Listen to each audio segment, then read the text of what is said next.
पूजनीय स्वर्गीय चौधरी देवीलाल जी की करम सतली रोहतक की इस पवित्र माटी को नमन करता हूं। पूजनीय स्वर्गीय चौधरी देवीलाल जी ने देश की आज़ादी के लिए अपना बचपन व जवानी को जेल की सलाखों में गुजारा। देश को आज़ाद कराने में चौधरी देवीलाल जी का एक महत्वपूर्ण योगदान था। उन्होंने हमेशा किसान, मजदूर, गरीब, दलित, पिछड़े, कमेरे व छोटे दुकानदार के हितों के लिए संघर्ष किया और बड़े से बड़े पदों को ठोकर मारने में देर नहीं लगाई। देश को आजाद कराने में आदरणीय स्वर्गीय चौधरी देवीलाल जी की मुख्य भूमिका रही। हरियाणा के निर्माण में चौधरी देवीलाल जी की अहम भूमिका रही। साथियों, इमरजेंसी 1975 में लगी, कांग्रेस ने इमरजेंसी लगाई और इमरजेंसी के बाद अगर हरियाणा प्रदेश में सबसे पहले किसी व्यक्ति की गिरफ्तारी हुई तो उस शख्स का नाम भी आदरणीय स्वर्गीय चौधरी देवीलाल था। जहां चौधरी देवीलाल जी को जेल की सलाखों के पीछे भेज दिया, वहीं स्वर्गीय चौधरी ओम प्रकाश चौटाला जी को भी 19 वर्ष तक जेल की सलाखों के पीछे रहना पड़ा। 19 महीने के बाद जब जेल से बाहर आए तो बाहर आने के बाद जब चुनाव हुआ तो न केवल देश से कांग्रेस पार्टी को जाना पड़ा, बल्कि चौधरी देवीलाल के नेतृत्व में हरियाणा में लड़ाई लड़ करके कांग्रेस पार्टी को सत्ता से दूर करने का काम किया। साथियों, मुझे अच्छी तरह से याद है, सन 1985 का वक्त था। पंजाब में उग्रवाद चरम सीमा पे था और पंजाब के उस उग्रवाद को कैसे खत्म किया जाए, उसके लिए देश के प्रधानमंत्री स्वर्गीय राजीव गांधी ने एक समझौता पंजाब के लोगों के साथ किया, जिसका नाम राजीव लोंगोवाल समझौता रखा गया। हमें उस समझौते से कोई परेशानी नहीं थी, लेकिन उसकी 2 धाराएं थी, धारा 7 और 9।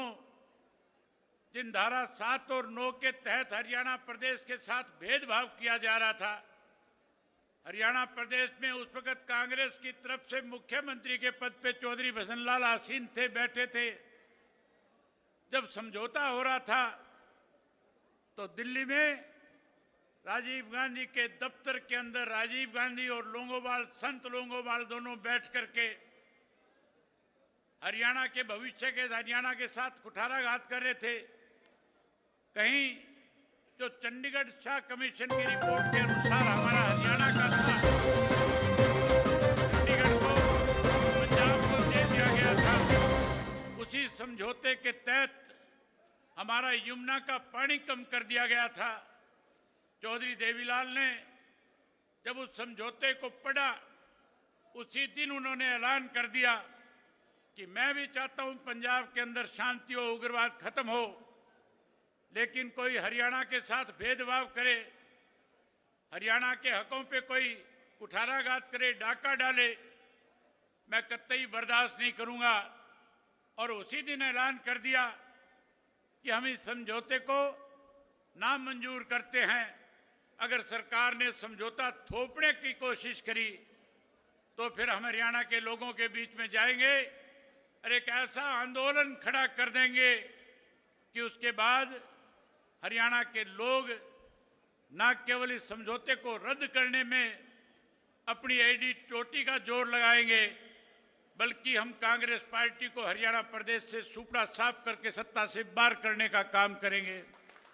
साथियों, आपको याद होगा स्वर्गीय चौधरी देवीलाल जी ने आप लोगों को अपने साथ लेकर के एक न्याय युद्ध शुरू किया था। एक ऐसा न्याय युद्ध था जब हिसार से चौधरी देवीलाल पैदल चले और पैदल चल करके जब दिल्ली की तरफ कूच कर रहे थे तो पहले सैकड़ों की संख्या में लोग उनके साथ चले थे। अखबार के लोग लिखते थे कि चौधरी देवीलाल का निर्णय गलत है, चौधरी देवीलाल ने गलत फैसला ले लिया। शायद प्रदेश के लोग चौधरी देवीलाल का इस मामले में साथ ना निभाएं, लेकिन साथियों, दिल्ली पहुंचते पहुंचते जो सैकड़ों की संख्या में चले हुए साथी थे, वो लाखों की संख्या में तब्दील हो गए थे और लाखों की संख्या में दिल्ली के बोट क्लब पे जाके चौधरी देवीलाल ने कहा, या तो राजीव लोंगोवाल समझौता वापस ले लिया जाए, अन्यथा इन महलों में बैठे हुए जो लोग हैं, जो देश के ऊपर इस तरह की चीजें थोपने का काम करते हैं, हम आने वाले वक्त में उन्हें यहां से उखाड़ फेंकने का काम करेंगे और हरियाणा प्रदेश के साथ किए गए विश्वासघात को खत्म करके हरियाणा प्रदेश के लोगों के साथ न्याय करने का काम करेंगे।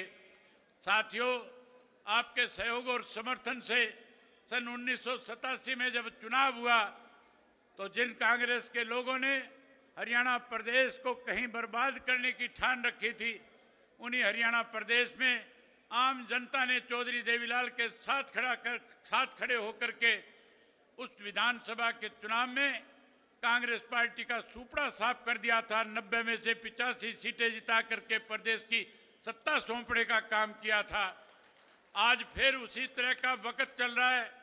आज देश के अंदर जो भारतीय जनता पार्टी की सरकार है, मनमाने ढंग से लोगों के ऊपर अपनी मनमर्जी के कानून थोपने का काम करती है।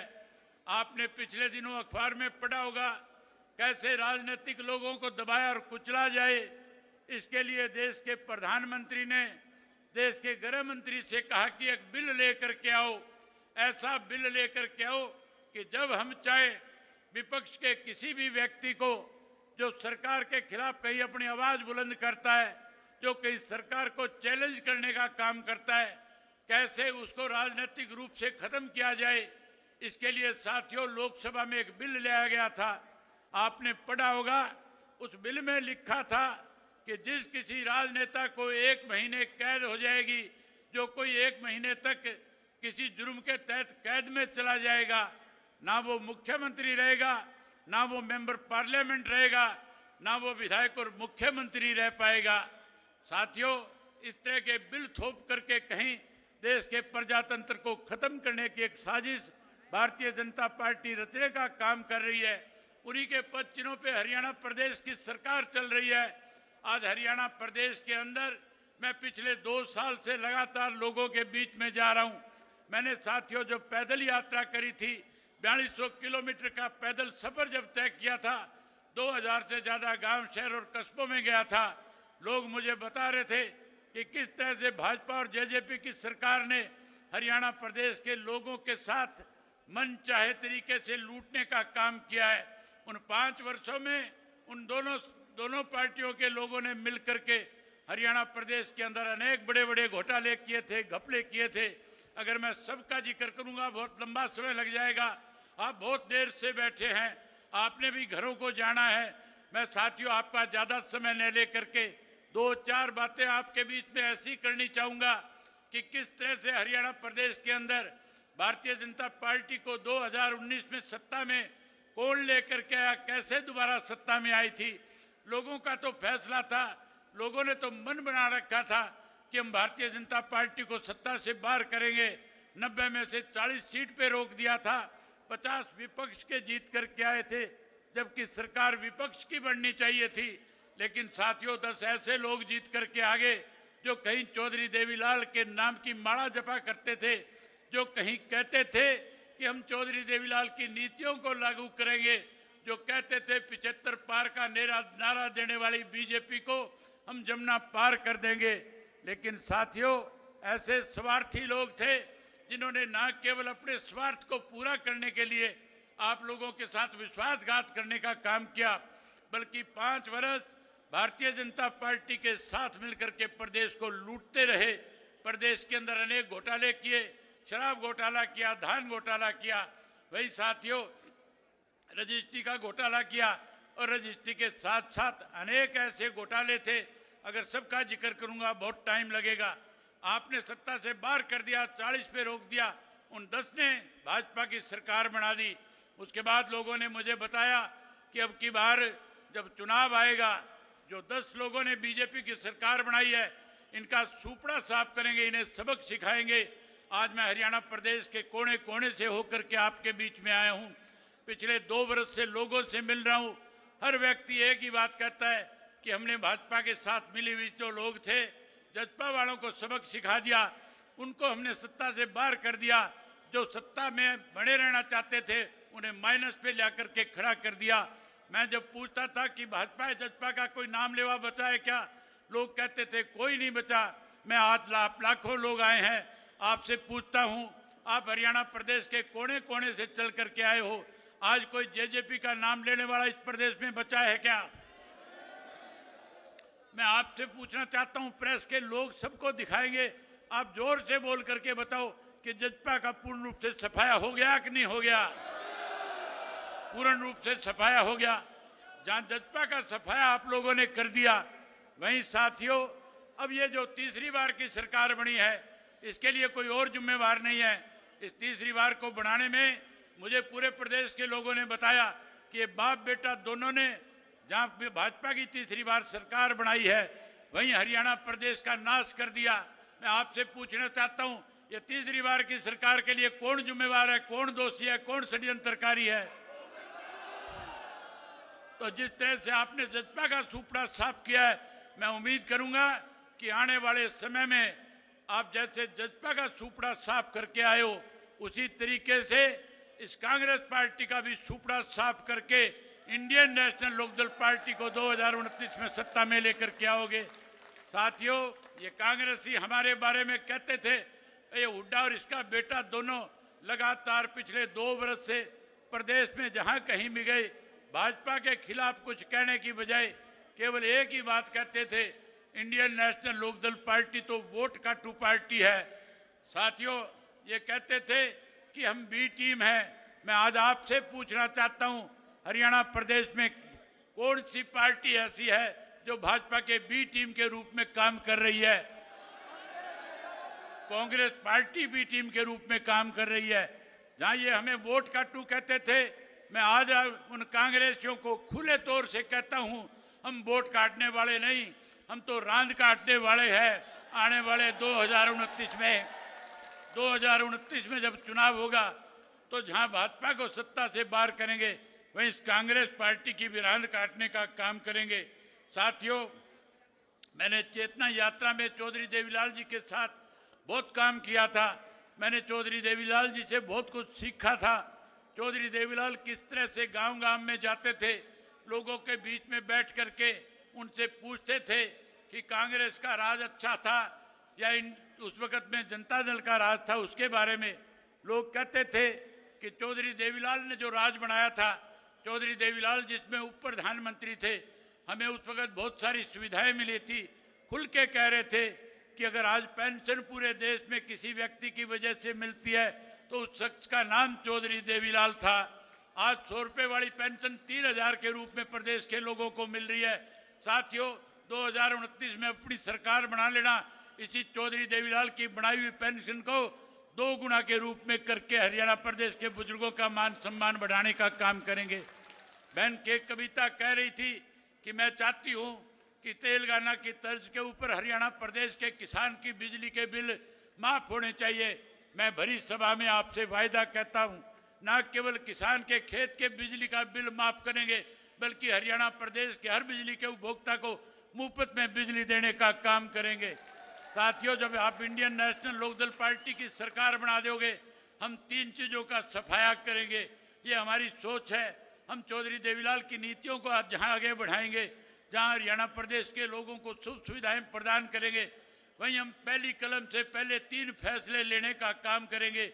हम सबसे पहले हरियाणा प्रदेश की बेरोजगारी को खत्म करके अपने युवाओं को रोजगार देने का काम करेंगे। जहां हम अपने युवाओं को रोजगार देंगे, वहीं उसके साथ साथ साथियों, जो आज भ्रष्टाचार चरम सीमा पे है, इसे जड़ मूल से खत्म करने का काम करेंगे। अभी मेरे से पहले इस बात का जिक्र हो रहा था कि आज हरियाणा प्रदेश में फिरौतियां मांगी जाती है, आज हरियाणा प्रदेश में कत्लेआम किया जाता है, आज हरियाणा प्रदेश में बेकसूर लोगों को मार दिया जाता है, आज अपहरण किए जाते हैं, आज बलात्कार किए जाते हैं। मैं आपसे वायदा करता हूं जिस दिन इंडियन नेशनल लोकदल पार्टी की सरकार प्रदेश में बड़ी, मैं इन बदमाश और गुंडों को हरियाणा प्रदेश से न केवल बाहर करने का काम करूंगा, बल्कि जिन लोगों ने इनको पनाहें दी थी, जिन लोगों ने इन्हें खड़ा किया था, उन लोगों को भी जेल की सलाखों के पीछे भेजने का काम करेंगे। साथियों, आप बहुत देर से बैठे हो, मैं आपसे और ज्यादा वक्त नहीं लेना चाहता, केवल एक बात कहकर के आपसे इजाजत चाहूंगा। मैं उम्मीद करूंगा कि हमारे इंडियन नेशनल लोकदल पार्टी में आज जितने भी साथी शामिल हुए, मैं उन सब का स्वागत करता हूं, उन सब का अभिनंदन करता हूं, उन्हें विश्वास और भरोसा दिलाता हूं कि हम अपने कार्यकर्ताओं से उनका 21 का सम्मान करने का काम करेंगे। वहीं आप इतनी बड़ी संख्या में आए, आपने मेरी बात को सुना, आपने मुझे अपना आशीर्वाद दिया। आज आशीर्वाद देने आए हो कि नहीं आए हो? जहाँ आपने आशीर्वाद दिया, मैं उस सब के लिए आपका बहुत आभारी हूँ। आपने मेरी बात सुनी, आप सबका बहुत धन्यवाद। जय हिंद, जय हरियाणा।